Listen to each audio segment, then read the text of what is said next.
Delhi breaking. आज दिल्ली पंचायत संघ प्रमुख थान सिंह यादव से दिल्ली देहात और गांव की समस्या को लेकर बात करेंगे। थान सिंह जी, आपका हमारे चैनल में बहुत बहुत स्वागत है। धन्यवाद। थान सिंह जी, दिल्ली में गांव के हालात क्या है?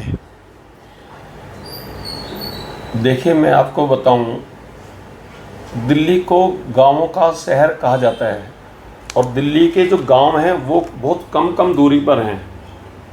एक समय था जब गांव विकसित थे, गांवों के जलाशय, गांवों की खेतीबाड़ी, गांवों की वनी, उसके साथ साथ जो हमारे आसपास जो वन्य जीव रहते हैं वो भी खुशहाल थे। और आज धीरे धीरे हालात ऐसे हो गए हैं कि गांवों की तरफ किसी का ध्यान नहीं जा रहा है। गांवों की मूल समस्याएं क्या हैं? गांवों की जो ग्राम सभा की ज़मीन थी, जो गांवों के विकास के लिए, गांवों के हितों के लिए छोड़नी थी, उस ज़मीन पर डीडीए द्वारा अधिग्रहण के दौरान उनके पास चलेगी।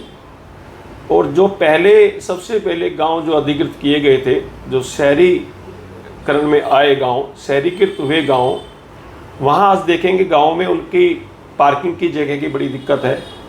उनके जो जलाशय थे, जो तालाब जिनको बोलते हैं, वो भी उन पे भी कुछ ना कुछ बन चुका है।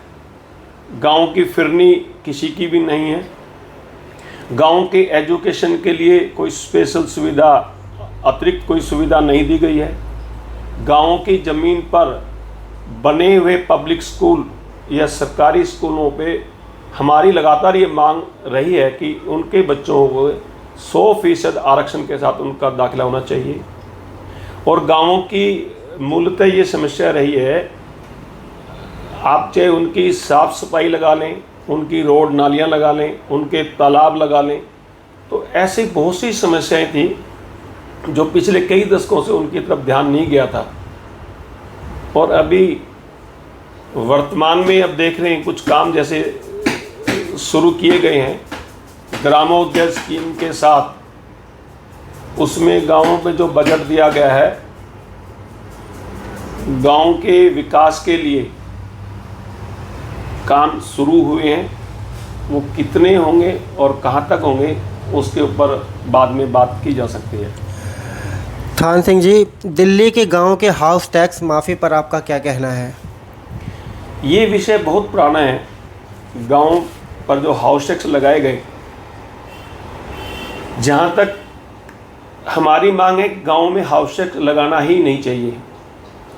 रेवेन्यू के और भी ऐसे साधन हैं जो नगर निगम वहाँ से रेवेन्यू अपना बढ़ा सकता है।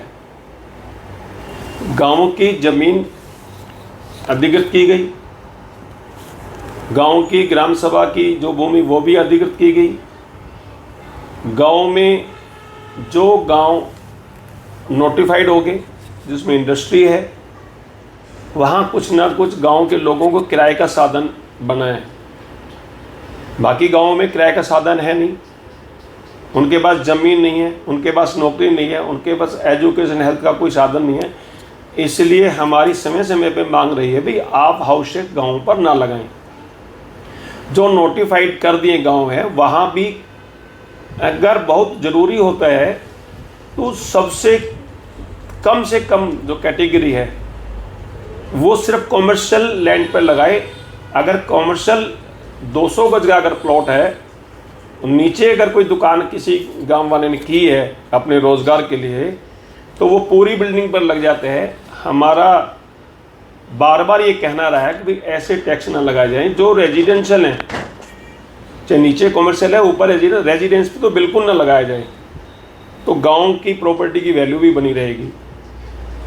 और रेवेन्यू तो आज आप यूनिपोल जो सड़कों पे लगा रहे हैं, वहाँ से रेवेन्यू आ रहा है। जगह जगह आप ये छोटे छोटे जो स्टॉल अलॉट कर रहे हैं, वहाँ से रेवेन्यू आ रहा है। तो रेवेन्यू तो बहुत जगह से आ रहा है। सरकार को ध्यान देना चाहिए। अवैध पार्किंग, अवैध जो यूनिपोल लगे हुए हैं दिल्ली के अंदर, उनसे वो रेवेन्यू अर्जित करें, उनको हटाए, उनको अपने दायरे में लेके आए नगर निगम के। तो रेवेन्यू का तो वहाँ से हो सकता है, लेकिन गांव के सभी राजनीतिक दलों ने इस बात को माना है कि गांव से हाउस टैक्स नहीं लिया जाना चाहिए। हमारी मांग है, अब वर्तमान में अब जो सरकार है सबके संज्ञान में ये विषय है। अब देखते हैं आगे इसमें क्या कितना काम होता है। दिल्ली की कृषि भूमि के सर्कल रेट पर आप क्या कहेंगे? ये विषय बड़ा गंभीर है। हमारे पड़ोसी राज्य हैं, वहाँ कृषि भूमि जब एक्वायर होती है तो वहाँ 10 से 15 करोड़ रुपया मिलता है 1 एकड़ का। दूसरी ओर यहीं दिल्ली के अंदर जो ज़मीन अधिक